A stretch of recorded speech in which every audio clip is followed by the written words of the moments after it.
Video on Bangladesh when never.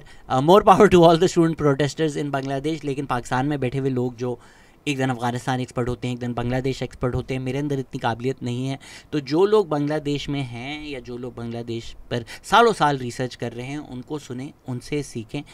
मुझे जिस बारे में पता है मैं उस बारे में ही कह सकता हूँ। तो ये कंपैरिजन ज़रा पाकिस्तान से है, पाकिस्तान की पॉलिटिक्स से है, पाकिस्तान की हिस्ट्री से है। शायद कुछ चीज़ें जिनसे आपको आशना नहीं किया गया आपकी हिस्ट्री के बारे में, उस बारे में ये वीडियो है। क्योंकि मैं ऑनलाइन बहुत सारे अनइन्फॉर्म टेक्स देख रहा हूँ कि पाकिस्तानी तो बड़े लेज़ी हैं, पाकिस्तान में तो रेजिस्टेंस होती नहीं है। सर आपके ड्राइंग रूम्स में नहीं होती शायद। थोड़ा सा कॉन्टेक्स्ट दे देते हैं कि बांग्लादेश 1971 में हम सब जानते हैं कि आज़ाद हुआ।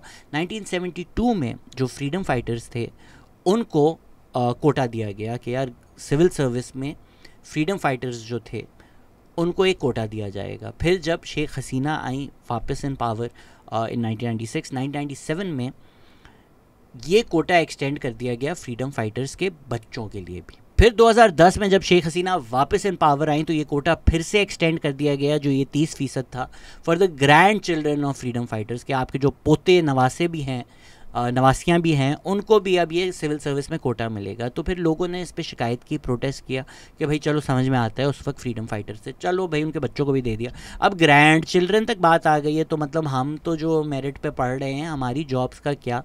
And even though supreme court ने अब उस 30% को रिड्यूस करके 5% कर दिया है, प्रोटेस्ट जो एक शुरू हो गई हैं वो ख़त्म नहीं हुई। सो ओवरऑल जो शेख हसीना की एक डिक्टेटोरियल रजीम रही है, जो वो 4th कंसेक्यूटिव टर्म कर रही हैं, वो 2009 से इन पावर हैं, 15 साल हो गए हैं, उनकी जो पॉलिसीज़ हैं ये फिर प्रोटेस्ट बन गई सब उन चीज़ों के ख़िलाफ़। पहली बात, ये कोटा जो है थोड़ा अनफेयरली कंपेयर किया जा रहा है। इंडिया से भी मैंने काफ़ी कमेंट्स देखे कि भाई ये जो बैकवर्ड कास्ट्स इंडिया में कोटा दिया जाता है, रिजर्वेशन दी जाती है, इनके ख़िलाफ़ भी हमें प्रोटेस्ट करना चाहिए। इंटरेस्टिंगली आप देखेंगे कि जब पॉजिटिव डिस्क्रिमिनेशन होती है, इस चीज़ में भी लोगों को तफरीक करने की ज़रूरत है कि लोग समझते नहीं हैं कि मेरिट का जो मतलब आप समझते हैं वो मेरिट नहीं होता।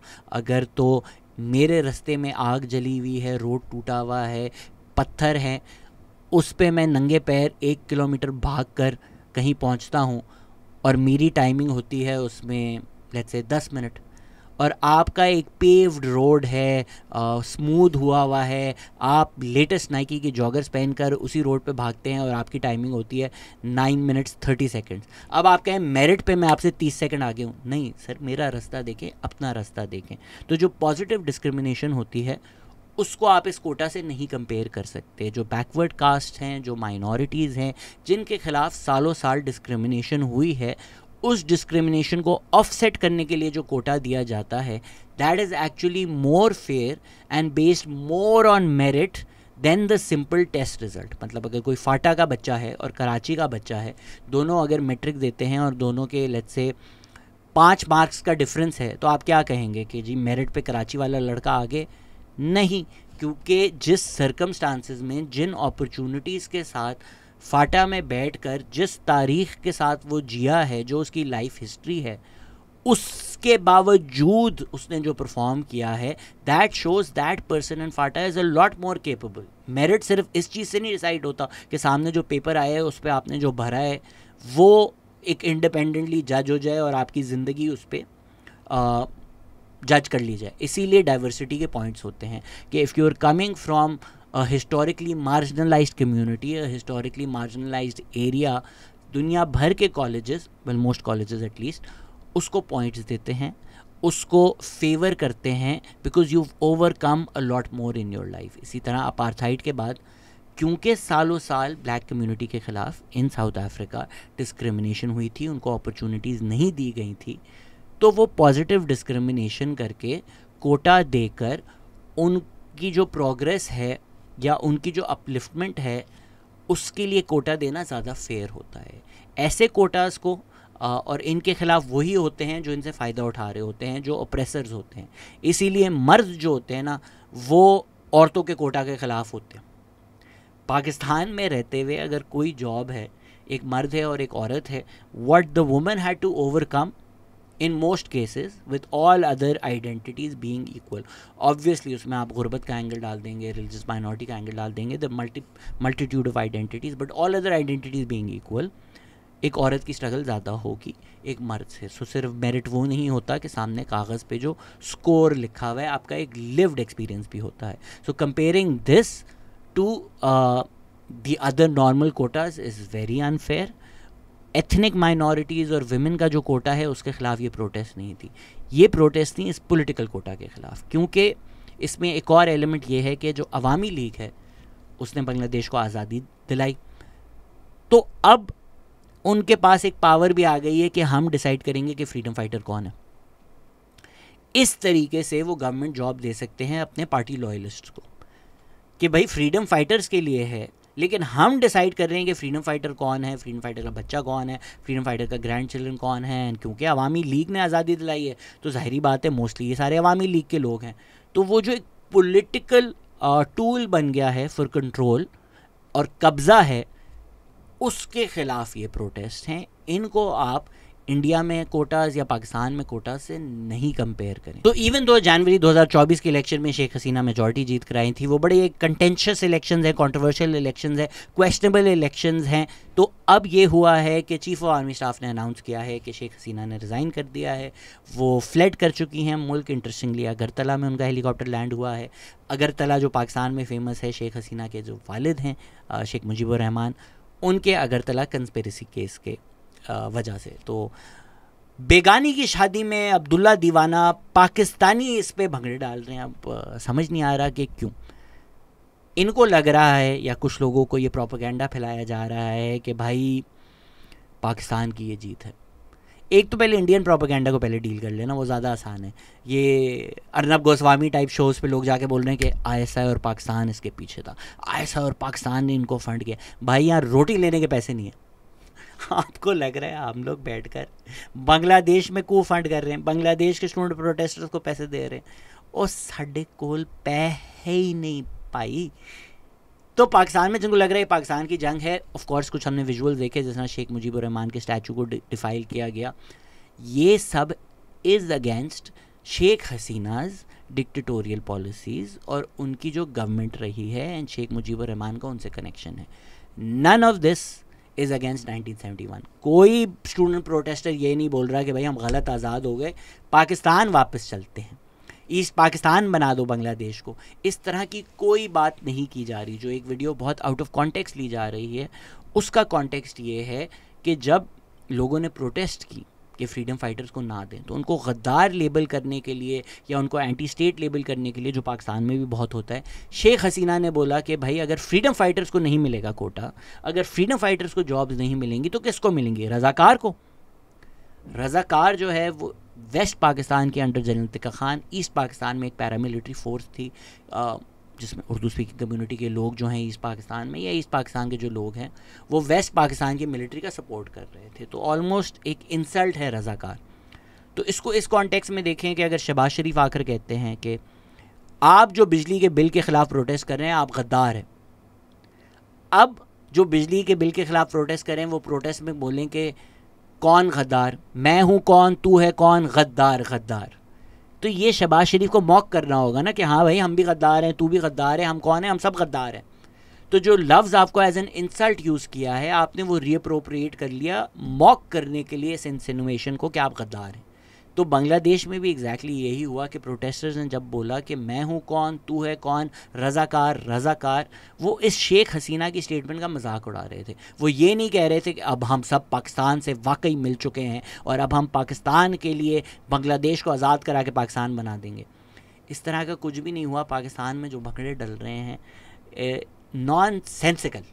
तो आप अगर बंगाल की हिस्ट्री पढ़ें तो they have a history of resistance, they have a very politically vibrant history. शायद इसी वजह से पाकिस्तान स्टडी से बिल्कुल ही बंगाल की हिस्ट्री हमने डिलीट कर दी है, या जो वेस्ट पाकिस्तान एलीट का एक रेसिस्ट एटीट्यूड था टूवर्ड्स बंगालीज, वो इसलिए भी था कि भाई तुम लोग तो लड़े नहीं ब्रिटिश कलोनियल फोर्स जो आपके ऊपर एक जाबिर हुई है, जो डिक्टेटर्स हैं, जो कॉलोनाइजर्स हैं, उनकी फोर्सेस में जाके उनको सल्यूट करना हमें लगता था सबसे बड़ा ऑनर है। और अगर इनकी फोर्सेस में आप नहीं शामिल हुए, आपने रेजिस्ट किया या आप पॉलिटिक्स में इन्वॉल्व थे, तो आप कमतर हैं, आप मार्शल रेस नहीं हैं, आप तो लड़ भी नहीं सकते। ऑनर क्या है? ब्रिटिश कॉलोनाइज़र की फ़ोर्स होना। तो बंगाल की हमने वो पूरी हिस्ट्री डिलीट कर दी। जिस तरह शेख मुजीबुर रहमान है, उनका भी start as a student activist हुआ। मुझे अक्सर रेसिस्ट कहा जाता है या बुरा भला कहा जाता है, क्योंकि अगेन हमें हमारी तारीख पढ़ाई नहीं जाती। मेरी जो पोजीशन मिस इंटरप्रेट की जाती है कि मैं उर्दू ज़बान के ख़िलाफ़ हूँ। मैं उर्दू ज़बान के बिल्कुल ख़िलाफ़ नहीं हूँ, मैं उर्दू ज़बान के नाफिज़ होने के ख़िलाफ़ हूँ। कोई भी चीज़ अगर नाफिज़ की जाए उस चीज़ के मैं ख़िलाफ़ हूँ। अगर पाकिस्तान की आप नेशनल लैंग्वेज पश्तो बना देते और बाकी सारी ज़बानों को रेलीगेट करते तो मैं उस चीज़ के ख़िलाफ़ होता। अगेन अगर आपको तारीख़ बताई जाती तो आपको ये बहुत नॉर्मल बात लगती, क्योंकि पाकिस्तान बनने के थोड़े टाइम बाद ही जब कायदे आज़म ने ढाका में जाकर अनाउंस किया था कि भाई पाकिस्तान की नेशनल लैंग्वेज सिर्फ उर्दू होगी, अंग्रेज़ी में बोला था उन्होंने, और कोई और ज़बान नहीं होगी, और कोई और अगर ये बोल रहा है तो वो आपको गलत बता रहा है। तो बांग्लादेश में एक लैंग्वेज मूवमेंट स्पार्क हो गई थी, और वही लैंग्वेज मूवमेंट इवेंचुअली बांग्लादेश की आज़ादी की मूवमेंट बनी। अगर उस वक्त उनको हक़ दे दिए जाते, उनकी ज़बान को रिकग्नाइज़ कर लिया जाता, उनकी आइडेंटिटी को रिकग्नाइज़ कर लिया जाता, तो शायद इवेंचुअली ये एक आज़ादी की मूवमेंट नहीं बनती। 11 मार्च 1948 को ही यूनिवर्सिटी ऑफ ढाका के स्टूडेंट्स ने एक जनरल स्ट्राइक अनाउंस कर दी थी टू गेट बंगाली रिकग्नाइज। फिर 21 फरवरी 1952 को जब सेक्शन 144 इम्पोज था, स्टूडेंट्स प्रोटेस्ट कर रहे थे इसी लैंग्वेज मूवमेंट में, उन पर आपने बर्बरियत करके गोलियां चला दी, कई स्टूडेंट्स मरे। आज तक दुनिया भर में इस दिन को मदर लैंग्वेज डे इसलिए मनाया जाता है to remember the martyrs of that day. लोग अपनी लैंग्वेज के राइट्स के लिए, लैंग्वेज की रिकग्निशन के लिए लड़ रहे हैं, आपने उन पे गोलियां चला दी। अब ये बहुत नॉर्मल बात है कि किसी की कोई भी ज़बान हो उसको रिकग्नाइज़ करना चाहिए, उस पर कोई और ज़बान नहीं थोपनी चाहिए, एक फोर्स नेशनलाइजेशन का प्रोजेक्ट नहीं करना चाहिए। लेकिन ये आइडिया पाकिस्तान में रेडिकल लगता है, क्योंकि आपको ये तारीख नहीं बताई जाती कि आपने ये किया था जो लोग मांग रहे थे अपनी लैंग्वेज के लिए रिकग्निशन, और ये वेस्ट पाकिस्तान में भी हो रहा था, लेकिन वो हिस्ट्री आपने डिलीट कर दी। तो अब आपको लगता है बड़ी नॉर्मल सी बात है कि हाँ ऑफ कोर्स उर्दू ही होनी चाहिए थी ना, क्योंकि आपको बताया ये गया है पाक स्टडीज़ में। इसी तरह आपको गलत हिस्ट्री बताई जाती है कि अयूब खान और ज़िया-उल हक तो बहुत पॉपुलर थे, मुल्क भर में मिठाइयाँ बांटी जा रही थी। जो रेजिस्टेंस मूवमेंट्स हैं वो आपको बताई नहीं जाती, उनकी तारीख आपको सिखाई नहीं जाती, तो आपको लगता है यहाँ तो कभी रेजिस्टेंस हुई नहीं। प्री पार्टीशन सिंध में एक हारी मूवमेंट चल रही थी। इवन जो पेजेंट राइट्स ब्रिटिश कॉलोनाइजर्स नहीं दे रहे थे, उनके खिलाफ सिंध में एक रेजिस्टेंस हुई, एक हारी मूवमेंट हुई फॉर पेजेंट राइट्स, जो पाकिस्तान बनने के बाद भी चलती रही।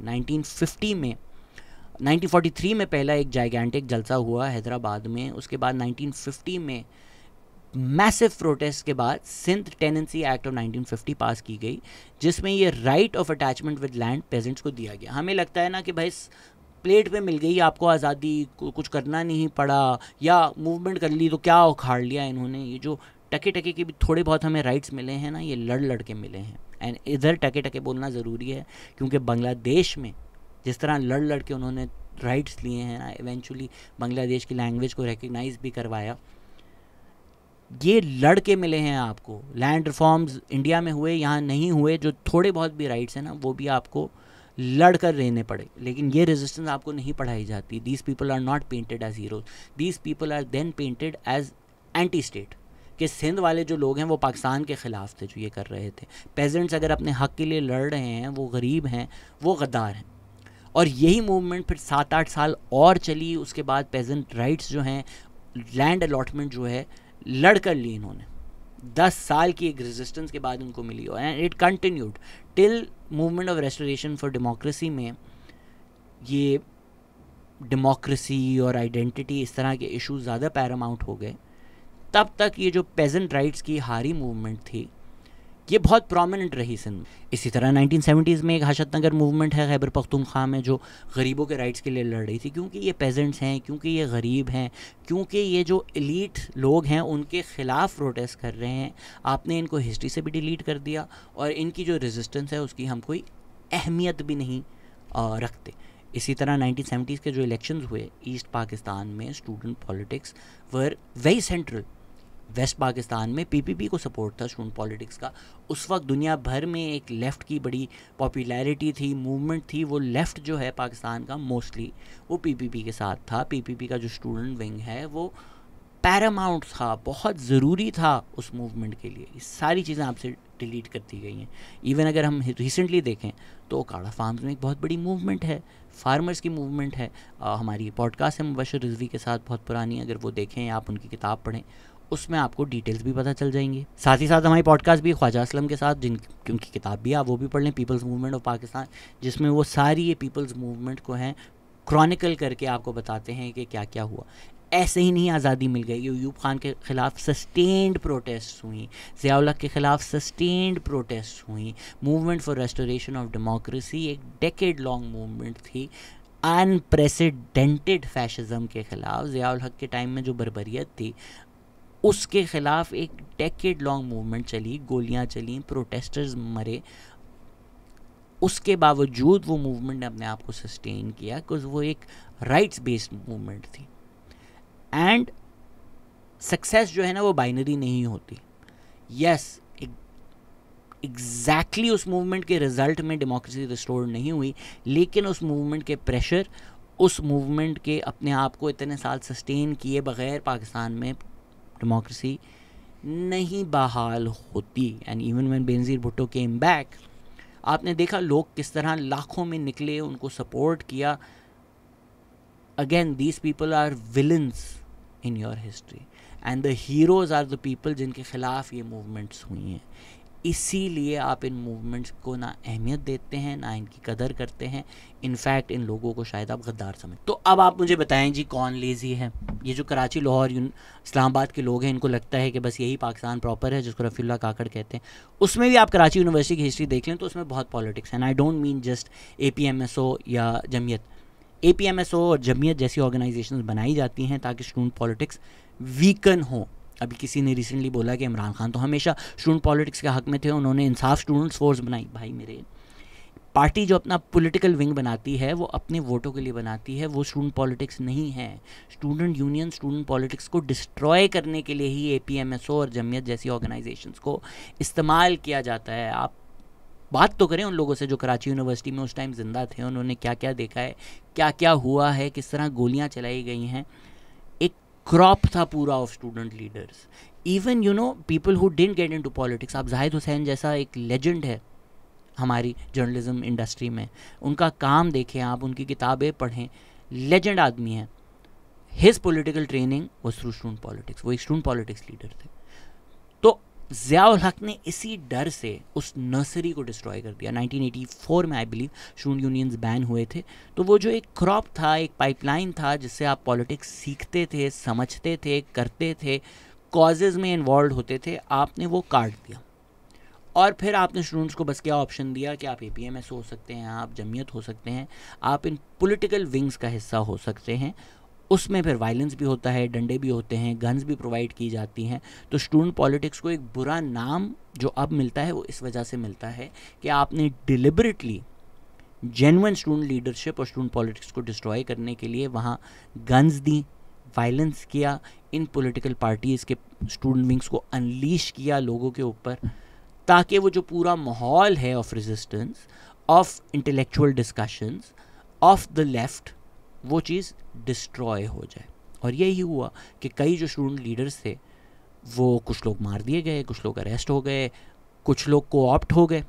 अब तो कहा जाता है ना हर पाकिस्तान का लीडर गेट नंबर 4 से आया है, शायद ये सच नहीं है। कई लोग स्टूडेंट पॉलिटिक्स से आए हैं, लेकिन वो फिर बाद में जाके गोदी में बैठ गए और कई लोगों ने तो मुल्क ही छोड़ा। तो पाकिस्तान का एलीट तबका जो है, जो बात समझने से कासिर है, वो ये है कि अगर तो पाकिस्तान में इनकलाब आता है वो आपके ख़िलाफ़ आएगा।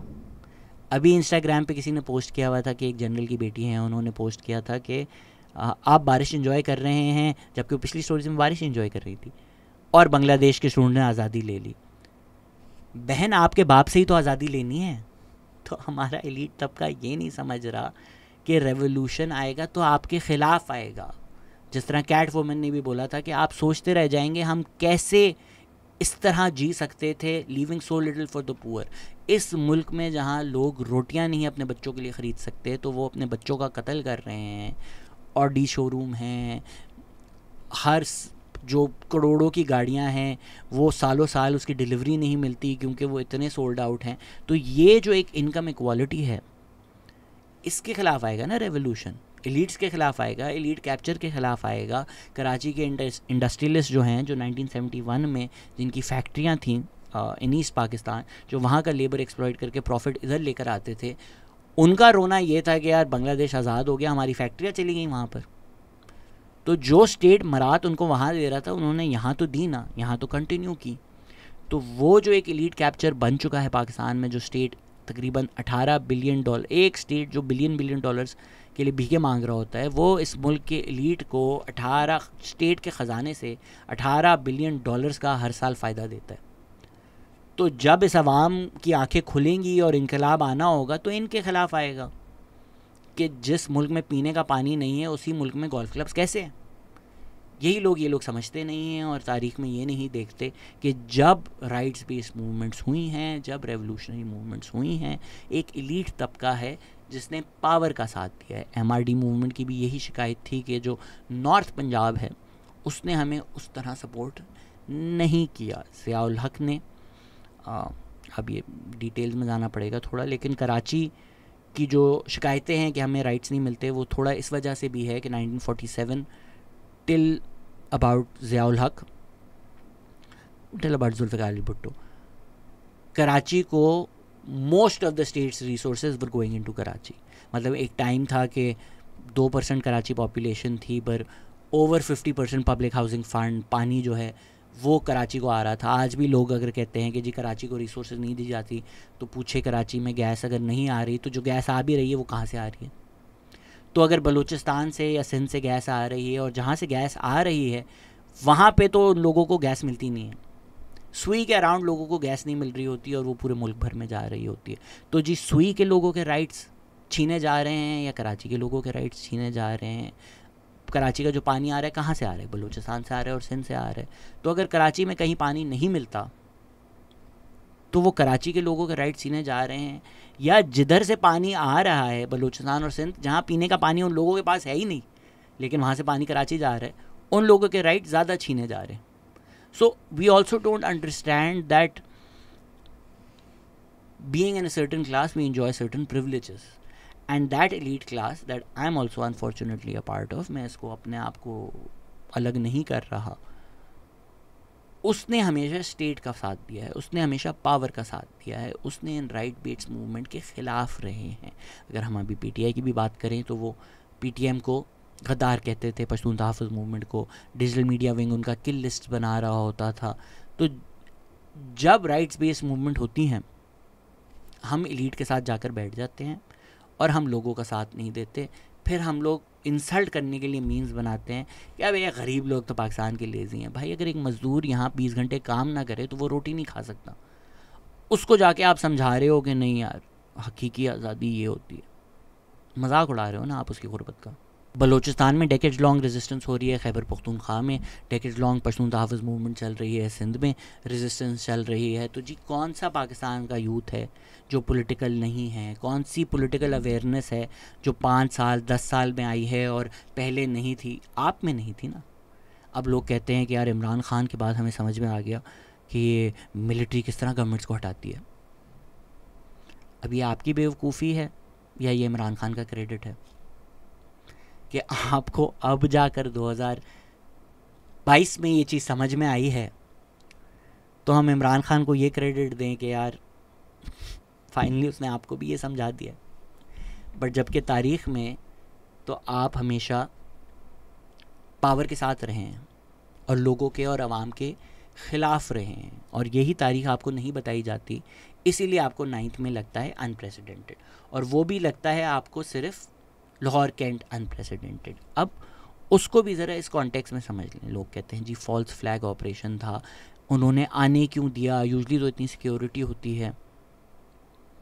आप जो लोग वहाँ गए थे वो एलीट का हिस्सा हैं। Again not to justify anything wrong that happened. लोग जो है ना बाइनरी में सोचते हैं, अगर आप किसी चीज़ को क्रिटिसाइज़ करें तो आप फिर दूसरी चीज़ के फेवर में नहीं। अगर खतीजा शाह को अनलॉफुली अरेस्ट किया गया, उनके राइट छीने गए, सब कुछ गलत है, सब कुछ कंडेम होना चाहिए, लेकिन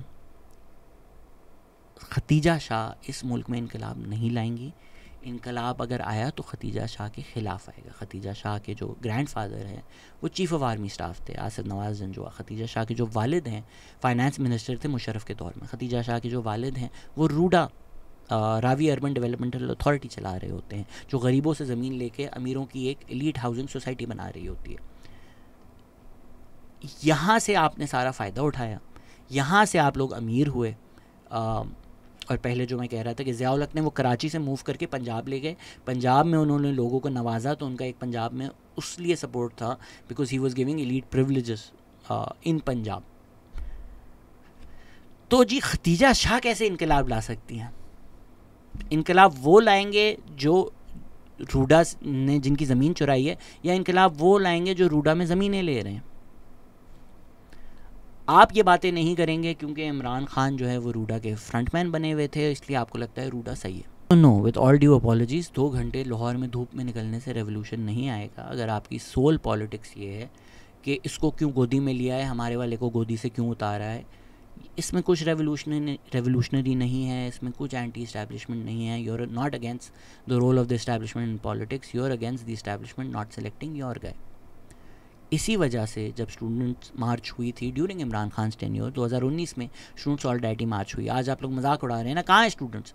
तब जब हुई स्टूडेंट मार्च, आपने उन पर सेडिशन चार्जेस लगा दिए, आपने हमारी जान को घर से उठा लिया, और मार्च के खिलाफ एक ब्लास्फेमी कैंपेन हुई। तो जो स्टूडेंट प्रोटेस्ट हो रही थी, पीटीएम के लीडर्स को मारा गया, गोलियाँ चलाई गई। पीटीआई ने पार्लियामेंट में आके इनको गद्दार बोला, एंटी स्टेट बोला। पीडीएम जो वो बातें कर रही थी उस टाइम, उनको गद्दार बोला, एंटी स्टेट बोला। तो सारी rights based movement, and I am not including PDM in this, PDM is just as political as PTI, उनको डिस्ट्रॉय करने के बाद, उनकी टांगें तोड़ने के बाद आज आप बैठ कर कह रहे हैं कि यार कोई बाहर नहीं आ रहा। छोड़ा किसको है आपने? तो ये जो एक एलीट तबका है जो अनइन्फॉर्म्ड बातें करता है, ऑनलाइन मीम्स बनाता है, it's quite insulting to the people of Pakistan. आप अपनी बात करें, आप पाकिस्तान में लोगों की बात ना करें। और आप ज़रा अपने गिरबान में झांक कर तो देखें। आप कहते हैं पाकिस्तान में तो लोग बाहर नहीं निकलते। इस वक्त अगर आप कराची में रहते हैं तो बहरिया टाउन ने ज़मीनें चुराई हैं, वो भी अब आप डिफेंड करेंगे क्योंकि वो 190 मिलियन पाउंड्स में इमरान खान इन्वॉल्व हैं। खैर, तो हफीज़ बलोच, AWP लोगों के राइट्स के लिए मूवमेंट चला रहे हैं, कई सालों से चला रहे हैं, प्रोटेस्ट कर रहे हैं, सड़कों पर आ रहे हैं। आप उनके साथ खड़े हैं या आप बहरिया टाउन में प्लॉट्स ले रहे हैं, फाइलें ले रहे हैं, फिर आप कहते हैं रेवोल्यूशन नहीं आता। आप तो जी रेवोल्यूशन के ख़िलाफ़ पैसे दे रहे हैं। जो लोग इज़राइल की हाउसिंग सोसाइटीज़ में घर लेते हैं वो भले चाहें भी कि एक दिन पैलेस्टाइन के लोग आज़ाद हों, ना मरें, तो वो ये कह नहीं सकते क्योंकि वो इज़राइल के स्टेट को फंड कर रहे हैं भाई। इसी तरह इस्लामाबाद में ज़मीनें चुरा के इस्लामाबाद बनाया गया। जो लोग इस्लामाबाद में रहते हैं, चलें ये बात तो पुरानी हो गई, अब तो लोगों को पता भी नहीं होगा इस्लामाबाद में, बट कच्ची आबादियाँ होती हैं इस्लामाबाद में, वो जब टूटती हैं और उन लोगों को बेघर किया जाता है तो आप सेलिब्रेट करते हैं, आप उनके राइट्स के लिए खड़े होते हैं, या आप कहते हैं इस्लामाबाद खूबसूरत लग रहा है, ये गरीब लोग यहाँ से हट गए। एक कराची का ग्रुप है वॉइस ऑफ DHA, उसमें रोज़ एक पोस्ट आती है कि यार DHA से बेगर्स को उठा के बाहर फेंक दो। DHA जो है ना वो अगली लगता है, गरीब लोग इधर होते हैं, फिर होते हैं, ओह माय गॉड। तो कौन सा रेवोल्यूशन दोस्त? इस वक्त आप कह रहे हैं पाकिस्तान के लोग लेज़ी हैं, बलूचिस्तान में तो प्रोटेस्ट हो रही हैं, खैबर पख्तूनख्वा में तो प्रोटेस्ट हो रही हैं। आप लोग यहाँ देख लेते हैं कि नहीं नहीं नहीं उधर नहीं जाना, वो रेड लाइन्स है हमारी, उनको नहीं सपोर्ट करना। PTI इस वक्त कहती है कि हम वाहिद खड़े हैं। खामोशी, बलूचिस्तान खामोशी, खैबर पख्तूनख्वा पे खामोशी। तो कैसे इनकलाब आएगा जब गर्मी में हम ख़राब होंगे? के लिए आप देखिए हमारी बहनों मदर्स के साथ क्या हो रहा है। हम सारे अच्छे फैमिली के लोग हैं, हम सड़कों पे आए हैं नारे लगाने के लिए इमरान खान के लिए। हमें अपने पुलिस मार रही है, हमें धक्के दे रही है। हम इनकलाब के लिए आए हैं, आपके मुल्क के लिए आए हैं। हर बंदा अपने घर से निकल के आया है। इस गर्मी में कौन इतना जुलूस करता है? पुलिस वाले हमें धक्के दे रहे, किसके लिए? एक अंग्रेज के लिए, रेमंड डेविस के लिए। लाहौर में वो खून खराबी करके चला गया, भाग गया अपने मुल्क। हमारी आफिया सिद्दीकी के साथ क्या हो रहा है? इतना इंसाफ तो किसी में नहीं है। हम सारे सड़कों पे आए, हमारे घरों में भी पर्दे होते हैं, हमारी औरतें भी पर्दे करती हैं, पर जब इनकलाब की जरूरत होती है घर में हर बंदा निकल आता है। क्यों? मैं झूठ बोल रहा हूँ? मैं सही बोल रहा हूँ ना? सारा बंदा निकल आता है। सर आप देखिए, हमें अपनी पुलिस मार रही है, हम इनकलाब कैसे लाएंगे? आप बताएं, आप मीडिया वाले हैं, आप हमारे साथ अगर होंगे तो तब इनकलाब आएगा, अगर पुलिस वाले हमें मारेंगे नहीं तब इनकलाब आएगा। अब देखिए इमरान खान, उसको क्या जरूरत है, वो तो बहुत अमीर बंदा है, वो ऊपर खड़ा हुआ है, वो भी जलसे दे रहा है, उसको भी धक्के लग रहे हैं, हर बंदे को लेफ्ट राइट सेंटर धक्के दे रहे। ये मेरे भाई गर्मी में खराब हो गए, हमें कोई जरूरत है यहाँ आने की? तो सॉरी पीटीआई, आप लोग कोई एक राइट्स बेस्ड मूवमेंट नहीं चला रहे, आप एक पॉलिटिकल हस्ती के पीछे खड़े होकर वो हस्ती कल आके रूडा करे, वो आके बहरिया टाउन करे, वो आके शुगर सब्सिडीज़ दे, वो आके इंडस्ट्रियलिस्ट को सब्सिडी दे, आप सब उन चीज़ों में खुश होंगे क्योंकि आपका वाला बंदा अब गोदी में है। आप एलीट कैप्चर के ख़िलाफ़ नहीं हैं, आप इस्टेब्लिशमेंट के रोल ऑफ पॉलिटिक्स के ख़िलाफ़ नहीं हैं, आप एक आदमी की कल्ट में हैं। तो अगर आप जानना चाहते हैं कि बांग्लादेश में क्यों प्रोटेस्ट सक्सेसफुल हुई, पाकिस्तान में क्यों नहीं हुई, क्योंकि वो एक राइट्स बेस्ड मूवमेंट थी, वो एक सिंगल पॉइंट एजेंडा के ऊपर मुल्क के लोगों की जो एक जेन्युइन ग्रीवेंस थी, अक्रॉस पार्टी लाइंस एक कंसेंसस बनाकर एक मूवमेंट चलाई गई।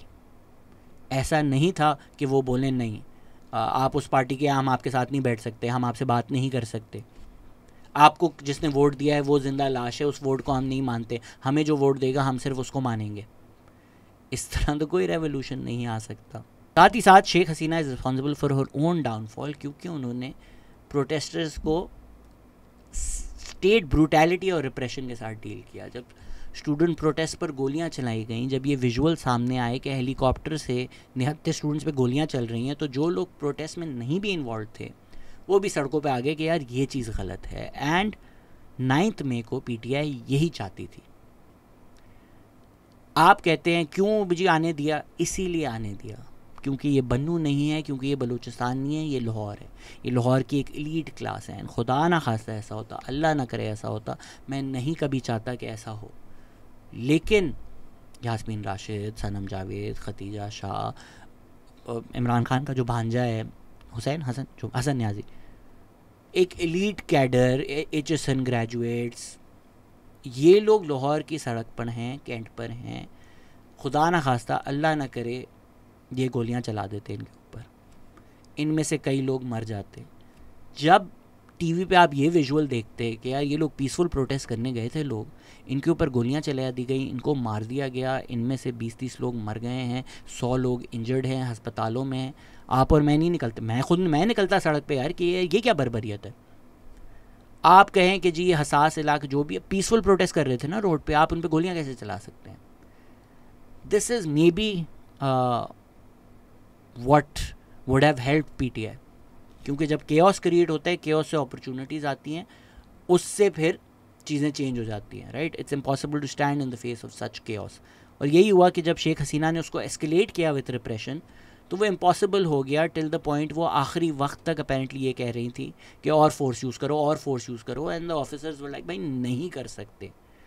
तो वो जो एक ग्रून नॉन था उधर का, वो इसलिए टूटा because of violence, because of escalation. तो 9 मई को रिस्ट्रेंड दिखाना स्टेट की सक्सेस थी।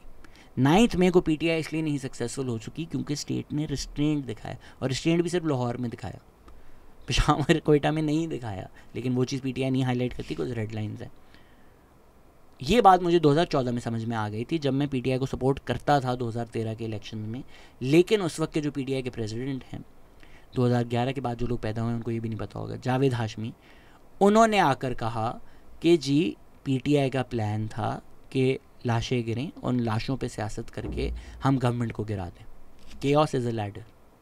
2014 के आप अगर धरना देखें तो बज़ाहिर वो भी डेमोक्रेसी के लिए था, बज़ाहिर वो भी इलेक्शन फेयरनेस के लिए था, लेकिन पीटीआई की नज़र में वो तो 2013 के भी इलेक्शन जीते हुए थे। बाद में आके बोल दिया सॉरी गलती हो गई, बाद में आके पता चल गया अच्छा जी मिलिट्री बैक्ड प्रोटेस्ट और धरने थे ये।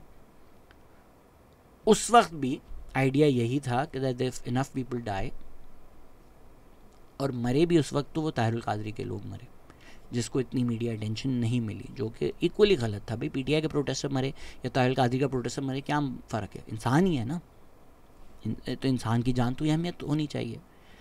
बट अनफॉर्चुनेटली हम भी दूसरे इंसान की एथनिसिटी, सोशल क्लास देखकर हमें पता चलता है इस इंसान की कितनी अहमियत है।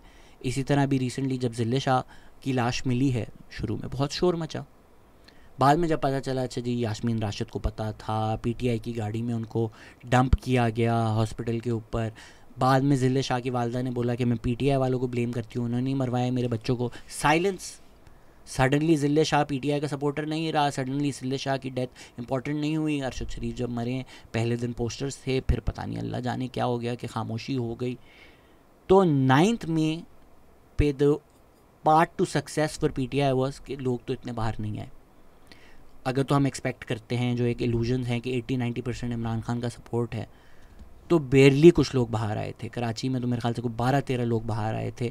एक वो रेंजर्स की जो बोरियां लगी हुई होती हैं उस पर आग लगी। That's all that happened in Karachi. I was out in Karachi, nobody was out in Karachi. तो वो तो नहीं हुआ कि अच्छा जी पूरी आवाम बाहर आ जाए, टैंकों के सामने लेट जाए, टर्की हो जाए, नहीं हुआ। Then the other thing was कि अगर तो हम प्रोवोक करें, एस्केलेट हो, people die, chaos is created, then chaos has its own energy, कि वो जो चिंगारी, जो स्पार्क है, वो फायर स्टॉर्म बन जाता है।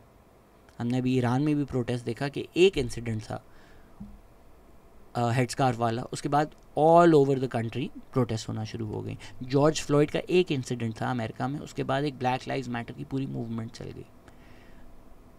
तो रिप्रेशन जो है ना, वो सक्सेसफुल नहीं होता, उसका एक बाउंस बैक होता है। तो आज भी मेरा स्टेट के लिए यही मैसेज है, अगर आप बांग्लादेश को देख रहे हैं, क्योंकि शेख हसीना ने ब्रूटैलिटी के साथ, गन्स के साथ, फायरिंग के साथ रिस्पॉन्ड किया, तो वो चीज़ जो शायद सेटल हो जाती एट सम पॉइंट, वो चीज़ आउट ऑफ कंट्रोल हो गई and she had to fled. आपको इंगेज करना पड़ेगा, आपको बात करनी पड़ेगी, आपको साथ बैठकर वे फॉरवर्ड ढूंढना पड़ेगा। आप लोग अगर एस्केलेट करते रहेंगे, अगर कोई आग जला रहे हैं और आप केरोसिन लेकर आएंगे, तो फिर सभी जलेगा। साथ शेख हसीना ने इंटरनेट भी बैन कर दिया, जिसकी वजह से और मिस इन्फॉर्मेशन फैली। फिर जब लोगों तक वीडियोज़ आई, दे वर बारबैरिक, और फिर वो चीज़ कंट्रोल नहीं हो सकी। तो my message for the state is के लेस रिप्रेशन, मोर राइट्स। अगर आपको लगता है मोर रिप्रेशन, लेस राइट से इवेंचुअली ये चीज़ दब जाएगी, तो याह्या खान भी यही चाह रहे थे 1971 में, नहीं हो सका। शेख हसीना भी यही चाह रही थी, आज बांग्लादेश में नहीं हो सका। And my message for the people is कि अगर आप लोग चाहते हैं आपको आज़ादी मिले, राइट्स बेस्ड मूवमेंट जिस पे एक सिंगल पॉइंट या 2 पॉइंट 3 पॉइंट एजेंडा हो, सबको पता हो, क्लैरिटी हो कि यार मैं जिसको वोट देता हूँ, आप जिसको वोट देते हैं, उससे फ़र्क नहीं पड़ता, उससे आप सेल आउट नहीं हो जाते, उससे आप मुल्क के दुश्मन नहीं हो जाते। ऐसा नहीं हो सकता कि मैं सिर्फ उसके साथ खड़ा होऊंगा जो इमरान खान को अब्बू बोले। ये राइट्स बेस्ड मूवमेंट नहीं है। उस पे अगर एक broad based consensus, political consensus, आवाम का कंसेंसस बन सकता है, वो एक मूवमेंट चल सकती है कि यार ये सारी जो डिस्पैरेट राइट्स बेस्ड मूवमेंट हैं, ये सारी एक ब्रॉड बेस्ड कंसेंसस बनाकर साथ चलें। Again rights based, not political. इसीलिए पॉलिटिकल पार्टीज़ जो है ना, वो इनके ख़िलाफ़ खड़ी होती हैं। पॉलिटिकल पार्टीज़ को प्रॉप अप किया जाता है इनके ख़िलाफ़ कि ये चीज़ें पॉपुलर ना हो जाएं। सिंध में सिंधी नेशनलिज्म पॉपुलर ना हो बिकॉज पीपीपी एग्जिस्ट्स। इसीलिए मैं कहता हूँ कि PTI has stood in the way of rights based movement. They have not promoted rights based movements in Pakistan. They've stood against all rights based movements in Pakistan. हद तक हज़ारा भी अपनी लाशें लेकर अगर प्रोटेस्ट करें तो उनको भी ब्लैकमेलर बोलकर, बुरा भला बोलकर आपने डिमीन कर।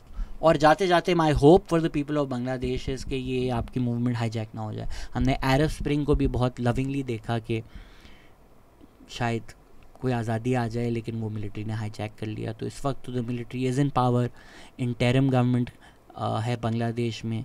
आई होप ये ना हो कि फिर यही इन पावर रह जाएं।